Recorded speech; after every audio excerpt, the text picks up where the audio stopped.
예.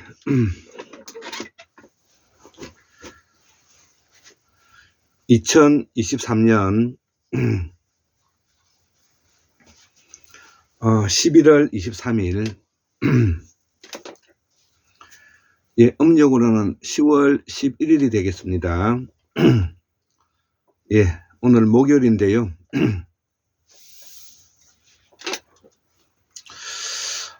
제가 요즘에 들어와서 여러 가지 이렇게 고뇌스러운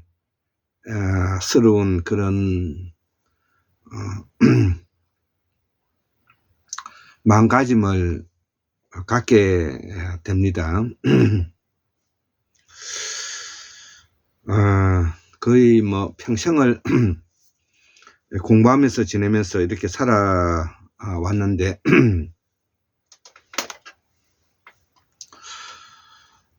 지금 이제 우리 나라는 도대체 어디로 흘러가고 있는가?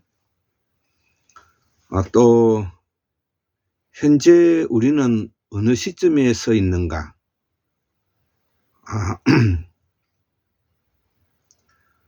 그리고 앞으로 우리가 미래를 위해서 우리가 해야 할 일은 무엇이고 또 우리 자식들이 해야 할 일이 무엇인가, 여기에 대해서 많은 생각을 하게 됩니다.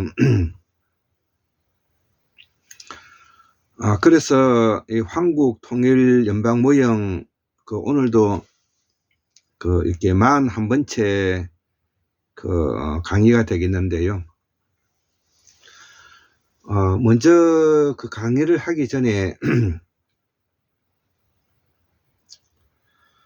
우리는 도대체 전제 왕권 국가가 끝나고 난 이후에 조선 총독부가 끝나고 난 이후에 산업화 70년을 거치면서 여기까지 오면서 우리는 도대체 어떤 방향으로 또 어떤 생각으로 우리 앞으로 한국사의 미래를 설계해야 될 것인가, 이런 고민을 깊이 생각을 하지 않을 수가 없는 것입니다. 그래서 제가 최근자에는 하버마스의 공론장 소통이론 실천, 이런 책들을 이렇게 보면서 우리는 도대체 학문의 축적이 어느 정도 될까, 이런 거를 생각해 보면 또 우리가 가지고 있는 이 학문의 축적이 도대체 어떤 기반 위에서 지금 이제 이루어지고 있는가, 이런 것들을 생각해 볼 때 혼란스럽죠. 그래서 제가 태고사를 재발견하고 환국사를 복원해서 환구문명사를 이끌어서 우리 앞으로 한국의 미래를 우리가 이렇게 나아가기 위한 징검다리를 놓고자 하는 그런 마음에서 제가 예차 근자에 우리의 정통 무문화, 무신앙, 그 다음에 무교, 무교와 그리고 우리의 농경국가로서의 오랜 시간 동안에 농경 마을자치단체로서의 마을 대동제, 이런 것들을 우리가 생각해 보면 우리의 이 무문화와 무신앙, 토속신앙 이런 거와 밀접한 연관성을 가지고 있죠. 그 중에 가장 대표적인 것이 바로 이제 우리가 굿이 되는 것입니다. 굿. 이게 굿거리라고도 하는데, 그러면 이 굿은 무엇이냐는 게, 도대체 굿은 무엇을 위해서 이루어지고 있느냐는 것이죠. 예. 여기에 우리가 하버마스가 말씀하신 이야기하는 바로 공론장이라는 것입니다. 이러한 공론장이 우리가 필요하고, 또 이러한 공론장을 통해서 우리가 소통하는 사람이 되어야 되고, 소통하는 것이 바로 네트워크화 되어서 관계성이 되어서 바로 협력하고 연대하고 협동하고 보완하는 방향으로 나아가야 된다는 것이죠. 자, 그래서 제가 오늘 제목을 붙여봤는데요. 첫 번째, 생활민주주의는 한국 문명사에서 역사, 철학, 사상, 사회학과 정치학을 대표하는 우리 고유의 정치 개념이라는 것이죠. 생활민주주의가. 예, 이 생활민주주의는 우리 한국 문명학술원 연구원들이 지금 현재 개념적으로 받아들이고 설명하고 있는 사상인 것입니다. 자, 그리고 이러한 생활민주주의를 실현시켜 나가기 위해서는 바로 경제적인 독립재산제와 정치적인 개인공화국을 이루어야 된다. 여기 이제 핵심인 것입니다.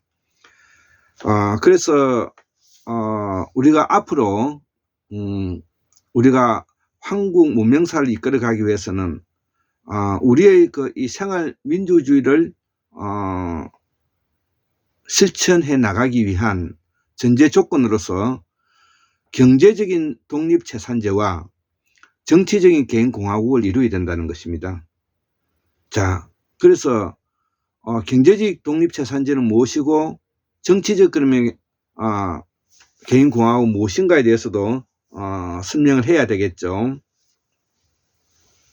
자, 그러면 이것을 설명하기 위해서는 우리는 과연 근대화에 걸맞는 역사적인 시대적인 사건이 어떤 것인지 무엇인지 우리 역사 속에는 어떤 것이 일어났는지를 알 필요성이 있다는 것이죠. 그것이 바로 철학적으로는 동학이고 실천 궁행으로는 바로 동학혁명이 되는 것입니다. 자, 그래서 우리가 근대화의 시작은 동학혁명으로부터 출발한다. 이렇게 이제 볼 수가 있는 것입니다. 자, 그래서 우리가 서구 문명사에 비하면은 우리가 한 200년 정도가 뒤처졌다는 것도 부인하지 못합니다. 사실이죠. 자, 그렇지만 우리에게도 엄연하게 근대화의 기술을 확인할 수 있는 역사적인 대사건이 바로 동학혁명인 것입니다. 자, 그래서 이 동학혁명에서 나와 있는 이 폐정개혁한 12개조는 기존의 조선 500년 역사에서 가장 성숙한 민권의식과 이 평민들의 위대한 개혁정신을 보여주는 일이라는 것이죠. 자, 그래서 생활민주주의를 실천해 가기 위해서는 경제적인 독립재산제와 정치적인 개인공화국을 이루어야 되는데, 이것을 이루기 위해서는 우리에게는 근대적 사상이 어디에 있었는지를 찾아보려고 하니까 동학혁명에서 찾을 수 있었다는 것이죠. 그래서 동학혁명에서 이야기하고자 하는 내걸었던 이 폐정개혁관 12개조를 우리가 한번 읽어볼 필요성이 있다는 것이죠. 것이죠. 자, 첫 번째, 동아교도와 정부 사이에 오래된 혐오감을 씻어내고 서민을 위한 정사에 협력한다는 것이죠. 협력하는 일이라는 것이죠. 서로 협력하고 합한다는 것이죠. 두 번째는 탐관오리는 그 제목을 조사하여 알아낸 후에 은밀하게 뭐냐면은 징계할 일이다. 자, 세 번째, 행포한 부호무리는 엄히 징계할 일이다. 예. 네 번째, 불량한 유린과 양반무리의 못된 버릇을 징계할 일이다.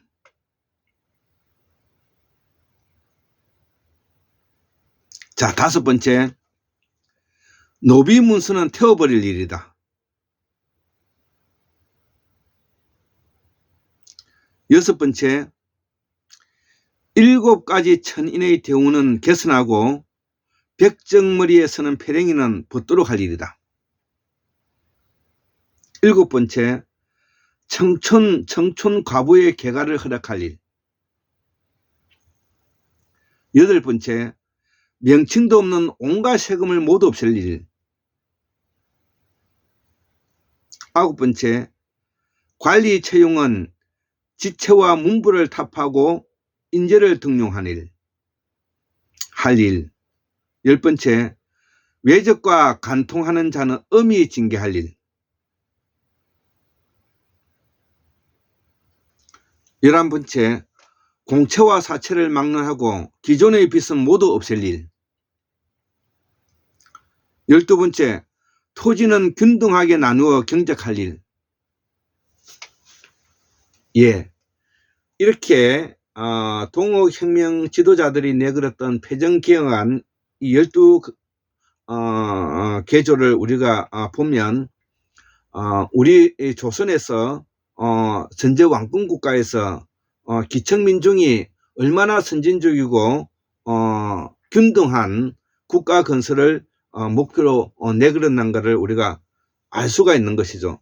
바로 동학혁명에서 주장하고 있는 이 내용이 바로 우리가 말하는 생활민주주의라는 것이죠. 생활민주주의라는 것이죠.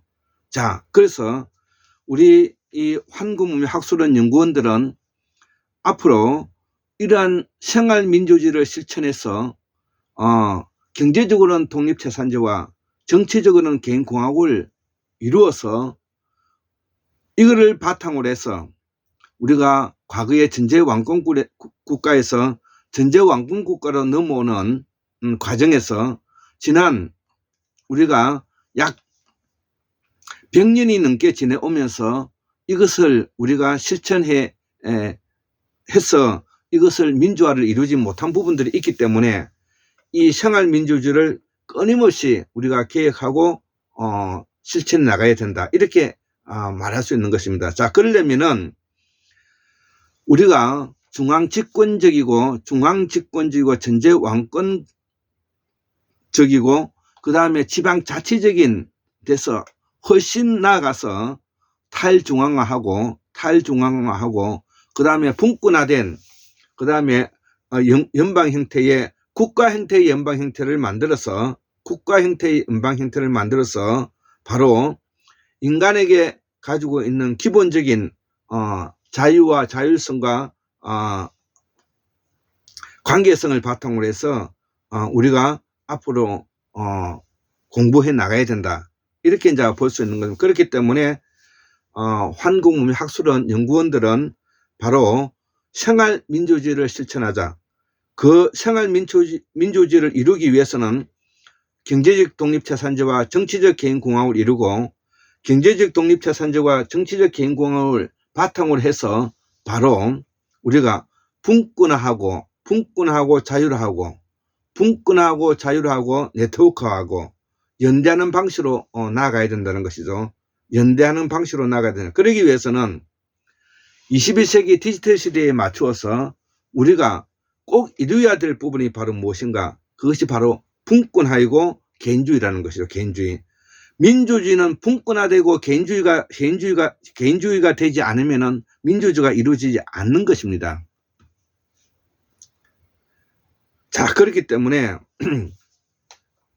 우리가 21세기 디지털 시대에 나타난 우리 한국의 뭐냐면 한국의 생활민주주의는 바로 이러한 분권화하고 개인주의로 나아가고, 그 개인주의에 가지고 있는 것이 과거의 전제 왕권 국가에서 충효사성이 아니라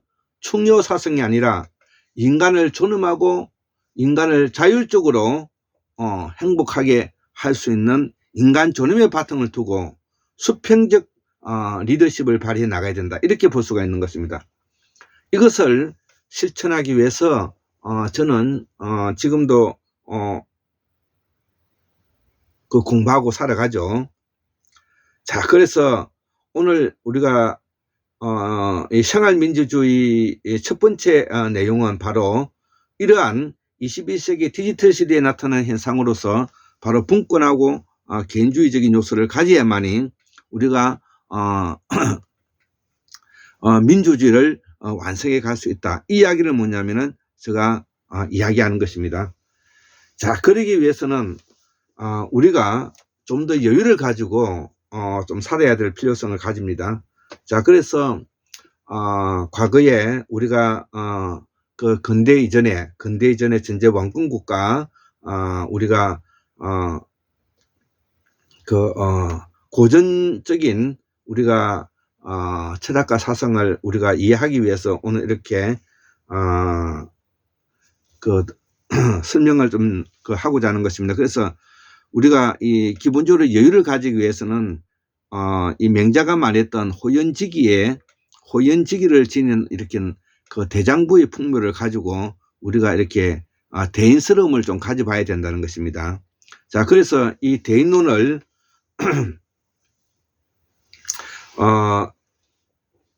잘 보강해서 설명하고 있는 분이 바로 토정 이지암 선생이시죠. 자, 그래서 이 토정 이지암 선생께서 했던 그 내용을 제가 잘 정리해서 이렇게 한번 묶어봤습니다. 토정 이지암 선생님께서 대인론에 대해서 정리했는데 보면 아는 것이 없다기에 능히 똑똑하고 다투지 않고도 능히 굳세며 탐하지 않게 능히 부유하고 관직이 없이도 능히 기해야 한다. 이랬을 때 이것이 바로 대인이다. 이렇게 이제 토정 이지암 선생께서 대인론에서 설명을 했는데요. 이거를 저 방식대로 뭐냐면 한번 해석해 보았습니다. 그래서 나는 이렇게 정리를 하였는데, 아는 것이 없다는 것은 아는 것이 없다는 것을 아는 것도 능히 인간일 수가 있고, 한국인의 자부심이 있는 자는 능히 다투지 않는 것이 강하고, 물질에 따라 성실하기에 배고픔이 없고, 욕심내지 않아도 공부할 수 있다는 것이죠. 관직이 없어도 명문가를 유지할 수 있고 후세에 아름다움을 남길 수가 있다.